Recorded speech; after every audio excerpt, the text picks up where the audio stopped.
राधे राधे। श्रीमद् भागवत महापुराण के तीसरे स्कंद का 9वां अध्याय। ब्रह्मा जी द्वारा भगवान की स्तुति। ब्रह्मा जी ने कहा, हे प्रभु, आज बहुत समय के बाद मैं आपको जान सका हूँ। अहो, कैसे दुर्भाग्य की बात है कि देहधारी जीव आपके स्वरूप को नहीं जानता है। भगवान, आपके सिवा और कोई वस्तु नहीं है।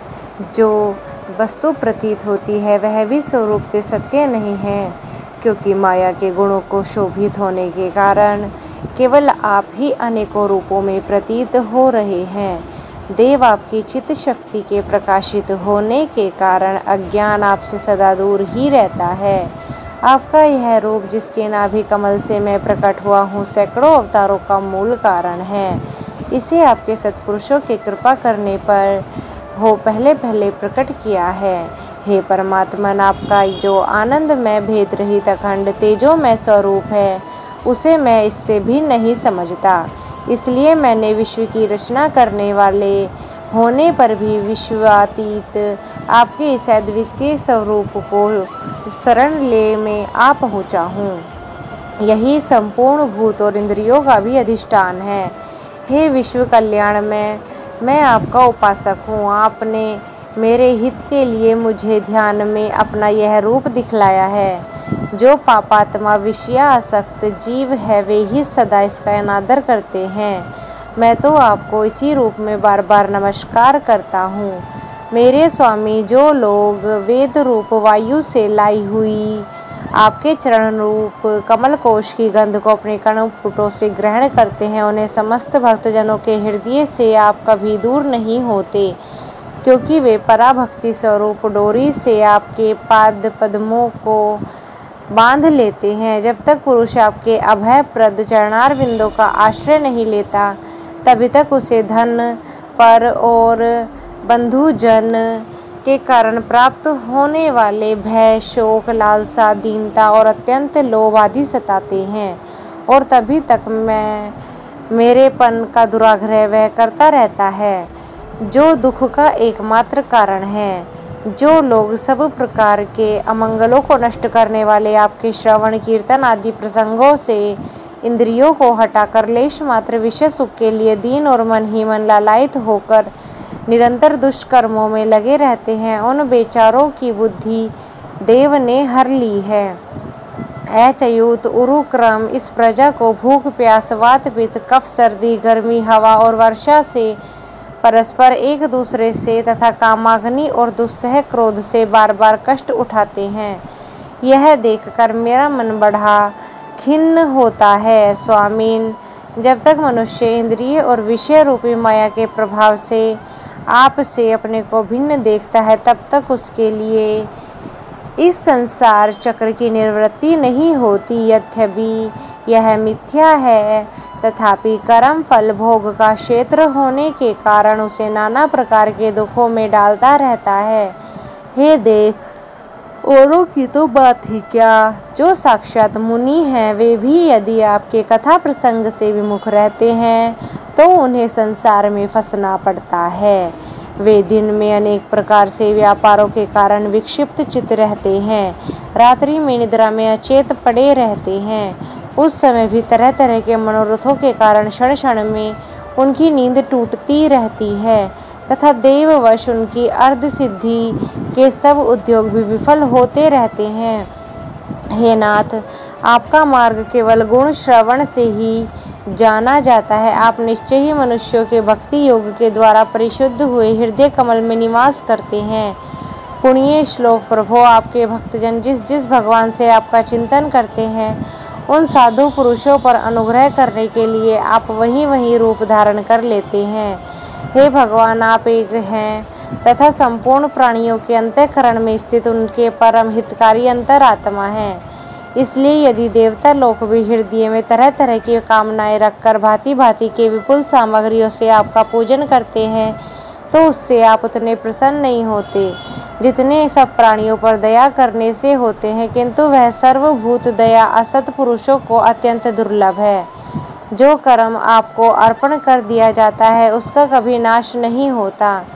वह अक्षय हो जाता है। अतः नाना प्रकार के कर्म, यज्ञ, दान, कठिन तपस्या और व्रत आदि की द्वारा आपकी प्रसन्नता प्राप्त करना ही मनुष्यों का सबसे बड़ा कर्म फल है, क्योंकि आपकी प्रसन्नता होने पर ऐसा कौन सा फल है जो सुलभ नहीं हो जाता। आप सर्वदा अपने स्वरूप के प्रकाश से ही प्राणियों के भेद भ्रम रूप अंधकार का नाश करते रहते हैं तथा ज्ञान के अधिष्ठान साक्षात परम पुरुष हैं। मैं आपको नमस्कार करता हूँ। संसार की उत्पत्ति, स्थिति और संहार के निमित्त से जो माया की लीला होती है वह आपका ही खेल है। आप परमेश्वर को मैं बार बार नमस्कार करता हूँ। जो लोग प्राण त्याग करते समय आपके अवतार, गुण और कर्मों को सूचित करने वाले देवकी नंदन, जनार्दन, कंस, निकंदन आदि नामों को विवश होकर भी उच्चारण करते हैं, वे अनेक जन्मों के पापों से तत्काल छूटकर माया आदि आवरणों से रहित ब्रह्मपद प्राप्त करते हैं। आप नित्य अजन्मा है। मैं आपकी शरण लेता हूँ। भगवान इस विश्व रूप वृक्ष के रूप में आप ही विराजमान हैं। आप ही अपनी मूल प्रकृति को स्वीकार करके जगत की उत्पत्ति, स्थिति और प्रलय के लिए मेरे अपने महादेव जी के रूप में 3 प्रधान शाखाओं में विभक्त हुए हैं और फिर प्रजापति एवं मनु आदि शाखा प्रशाखाओं के रूप में फैलकर बहुत विस्तृत हो गए हैं। मैं आपको नमस्कार करता हूँ। भगवान, आपने अपनी आराधना को ही लोगों के लिए कल्याणकारी सब धर्म बताया है, किंतु वे इस ओर से उदासीन रहकर सर्वदा विपरीत निषिद्ध कर्मों में लगे रहते हैं। ऐसी प्रमाद की अवस्था में पड़े हुए इन जीवों की जीवन आशा को जो सदा ही सावधान रहकर बड़ी शीघ्रता से काटता रहता है, वह बलवान काल भी आप ही का रूप है। मैं उसे नमस्कार करता हूँ। यद्यपि मैं सत्यलोक का अधिष्ठाता हूँ, जो 2 परार्ध पर्यंत रहने वाला और समस्त लोकों का वंदनीय है, तो भी आपके उस काल रूप में डरता रहता हूँ। उससे बचने के लिए और आपको प्राप्त करने के लिए ही मैंने बहुत समय तक तपस्या की है।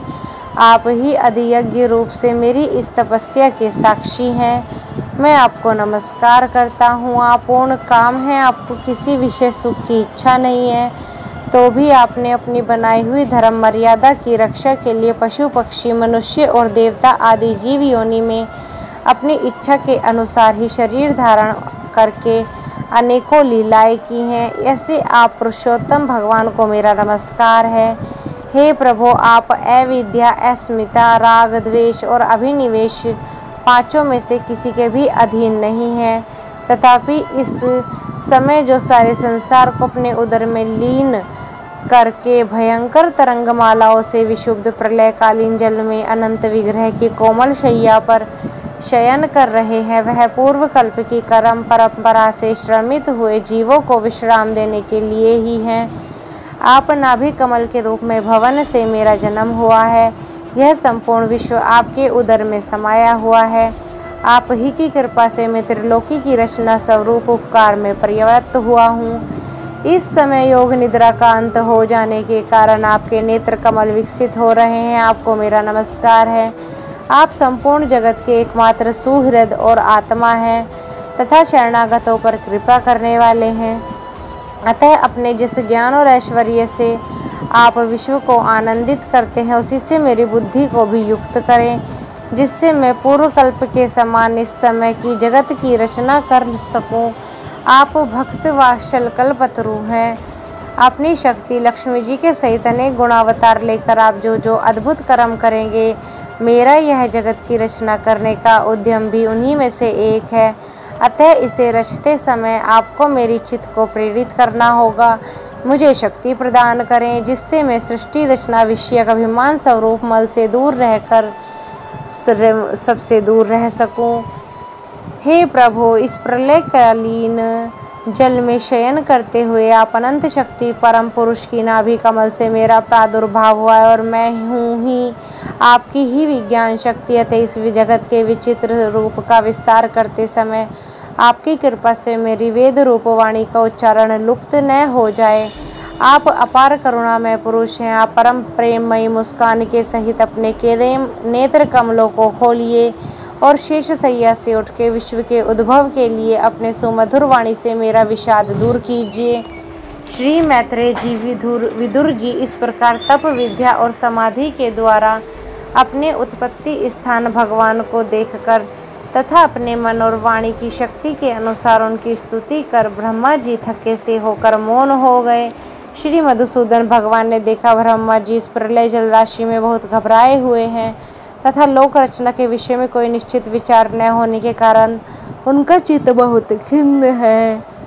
तब उनके अभिप्राय को जानकर वे अपनी गंभीर वाणी से उनका खेद शांत करते हुए कहने लगे। श्री भगवान जी ने कहा, वेद गर्भ तुम विषाद के वशीभूत हो, आलस्य न करो, सृष्टि रचना के उद्यम में तत्पर हो जाओ। तुम मुझसे जो कुछ चाहते हो उसे ले लो, मैं तो तुम्हें सब कुछ पहले ही दे चुका हूँ। तुम एक बार फिर से तप करो और भगवत ज्ञान का अनुष्ठान करो। उनके द्वारा तुम सब लोगों को स्पष्टतया अपने अंतःकरण में देखो। फिर भक्ति युक्त और समाहित चित्त होकर तुम संपूर्ण लोक और अपने में मुझको व्याप्त देखोगे तथा मुझ में संपूर्ण लोक और अपने आप को देखोगे। जिस समय जीव काष्ठ में व्याप्त अग्नि के समान समस्त भूतों में मुझे ही स्थित देखता है, उसी समय वह अपनी अज्ञान रूप मल से मुक्त हो जाता है। जब वह अपने भूत इंद्रिय गुण और अंतःकरण से रहित तथा स्वरूपतः मुझसे अभिन्न देखता है, तब मोक्ष पद प्राप्त कर लेता है। ब्रह्मा जी नाना प्रकार के कर्म संस्कारों के अनुसार अनेक प्रकार की जीव सृष्टि को रचने की इच्छा होने पर भी तुम्हारा चित्त मोहित नहीं होता। यह मेरी अभिलाषा अतिशय कृपा का ही फल है। तुम सबसे पहले मंत्र दृष्टा हो, प्रजा उत्पन्न करते समय भी तुम्हारा मन मुझ में ही लगा रहता है। इसी से पाप में रजोगुण तुमको बांध नहीं पाता। तुम मुझसे भूत इंद्रिय गुण और अंतःकरण से रहित समझते हो। इससे जान पड़ता है कि यद्यपि देहधारी जीवों को मेरा ज्ञान होना बहुत कठिन है, तथापि तुमने मुझे जान लिया है। मेरा आश्रय कोई है या नहीं, इस संदेह से तुम कमल नाल के द्वारा जल में उसका मूल खोज रहे थे, सो मैंने तुम्हें अपना स्वरूप अंतःकरण में ही दिखलाया है। प्यारे ब्रह्मा जी, तुमने जो मेरी कथाओं की वैभव से युक्त स्तुति की है और तपस्या में जो कुछ तुम्हारी निष्ठा है, वह भी मेरी ही कृपा का फल है। लोक रचना इच्छा से तुमने सद्गुण प्रतीत होने पर भी जो निर्गुण रूप से मेरा वर्णन करते हुए स्तुति की है, उससे मैं बहुत प्रसन्न हूँ। तुम्हारा कल्याण हो। मैं समस्त कामनाओं और मनोरथों को पूर्ण करने में समर्थ हूँ। जो पुरुष नित्य प्रति इस स्तोत्र द्वारा स्तुति करके मेरा भजन करेगा, उस पर मैं शीघ्र ही प्रसन्न हो जाऊंगा। तत्ववेत्ताओं का मत है कि पूरत, तप, यज्ञ, ज्ञान, दान, योग, समाधि आदि साधनों से प्राप्त होने वाला जो परम कल्याण में फल है, वह मेरी ही प्रसन्नता ही है। हे विधाता, मैं आत्माओं का भी आत्मा और स्त्री पुत्र आदि प्रियों का भी प्रिय हूँ। देहादि भी मेरे लिए प्रिय है, अतः मुझसे ही प्रेम करना चाहिए। ब्रह्मा जी, त्रिलोकी को और जो प्रजा इस समय मुझ में लीन है, उसे तुम पूर्व कल्प के समान मुझ में उत्पन्न हुए अपने सर्व वेद में स्वरूप को स्वयं ही रचो। श्री मैत्रेय जी कहते हैं, प्रकृति और पुरुष के स्वामी कमलनाभ भगवान सृष्टिकर्ता ब्रह्मा जी को इस प्रकार जगत की अभिव्यक्ति करवाकर अपने उस नारायण रूप से अदृश्य हो गए। राधे राधे।